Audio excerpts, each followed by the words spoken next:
Want to see something cool? Just from doing the warm-ups. This is my first ever run with those warm-ups. Cut 30 seconds.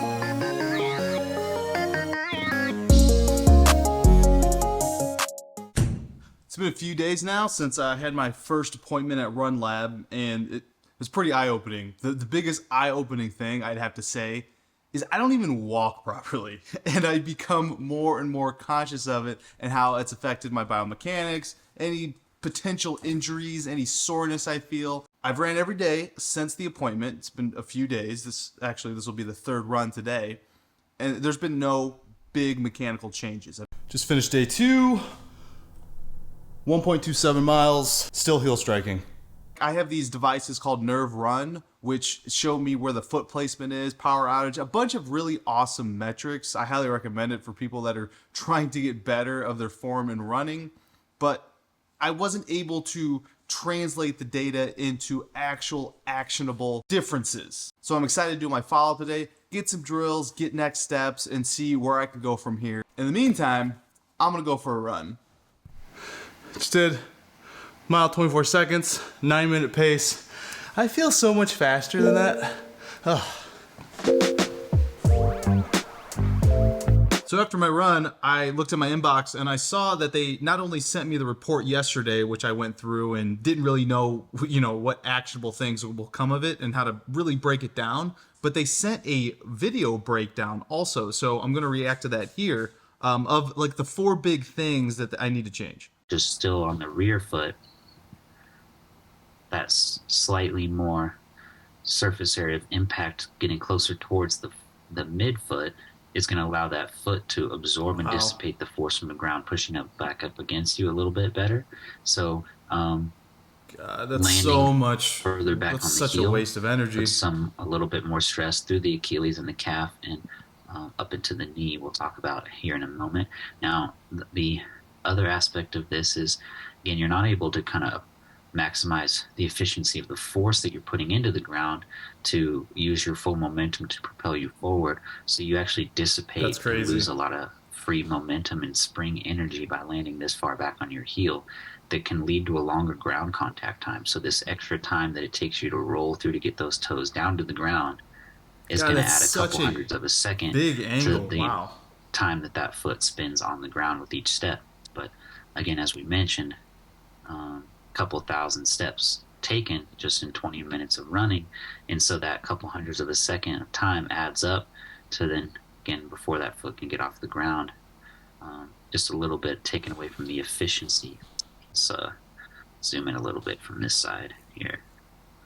So right now, you have a lot of bend in your knee, right? Your knee is flexed and bent, and as you're extending, as you're swinging this foot forward, your knee is extending, right? So you're going extending, extending, extending, extending, and then you can see some engagement, and having these nice big quads, you can see some of that engagement in your quad bracing for impact just before you land, right? You can kind of see that.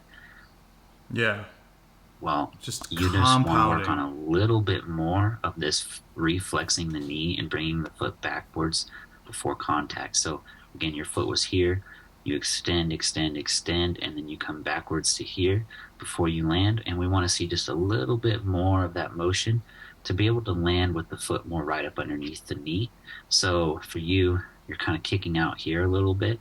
That's what comes from the decreased knee flexion, where we see the angle of your shin going about 11 degrees in front of your knee, and we want that shin angle to be closer to 90. Forward, forward, and then you pause maybe a centimeter off the ground and you see a little bit of this backwards motion. So you're not still coming forward. More wasted motion. But we want coming out instead of really work on creating more of this backwards motion again, so that shin angle isn't at 11 degrees in front, but closer to here. Right, so that comes from bending and flexing the knee a little bit more before you land. I haven't been getting them lately, but it was definitely a problem. Right idea as you do kind of start to flex and engage the quads, flex the knee as you hit, but we want to just reposition that just a little bit more, because if you're a little bit decreased in the flex and you don't have that backwards motion, we talked about that shin angle. Well, that puts a little bit of extra stress into the shins increasing the likelihood of um, shin splints and issues through the lower leg. Then there's more stress into the front of the knee. And then again, also a little bit more stress up into the hip and the low back. This program's so cool. Limiting a little bit of that quad's ability to absorb the impact. From this point of view, we can certainly work on some hip stability on the right, but you're always more sloped and compensated here when you're on your left leg. So this left foot's on the ground here. If you kind of just look at from the left hip, see how it's a slope of about 6 to 7 degrees down to that right hip. And that's where we get that 6 degrees of hip drop from. And again, collapse. That glute med muscle kind of sits on the side of the hip. So my right side's compensating for my inefficiency on my left and bad form. Not let this right side drop down. Okay, so you'll see here as you land on your right leg, the hips stay more level. And so when that right leg's on the ground, from your right hip joint to the left hip joint is essentially level so across here. Huh. And then when you go to that left side, you see you're sloped here.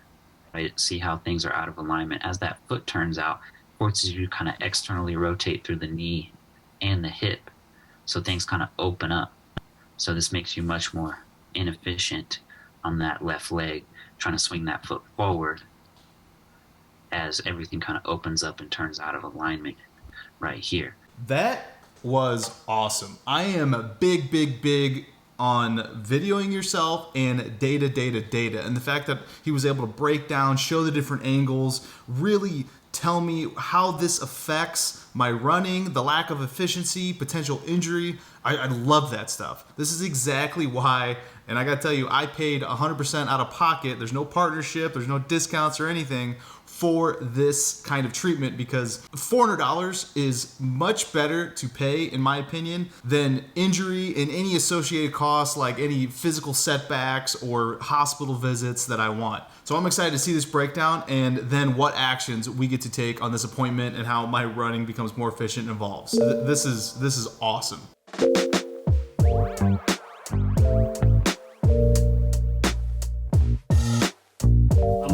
Almost do a reverse of kind of what Colby did. So yes, you have your map that gives you your gauges and everything. I'm going to kind of tag back and forth between the two. Okay. I'm going to kind of go overview, starting from over here and working our way back, because the biggest faults that we see kind of cascade this way. Okay. Fair? Yep. Fair. All right.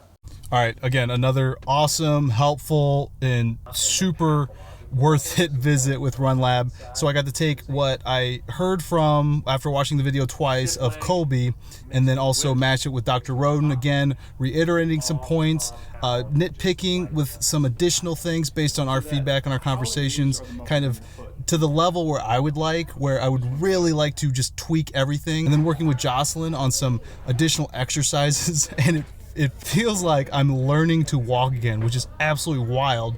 And I can't wait to take this to the next level and start seeing some progress now. Now I got 2 additional one-on-ones that I am going to pay for because I think it's worth it. And every time I leave here, I'm taking additional things away, but then I'll slowly transfer to more group classes and then more on my own as we progress. You know, I never feel my ass when I run, which is wild, and I never actually thought about it because some of those sprinters got big old wagons back there. I don't know why I never thought about it. So this is what we're going to do.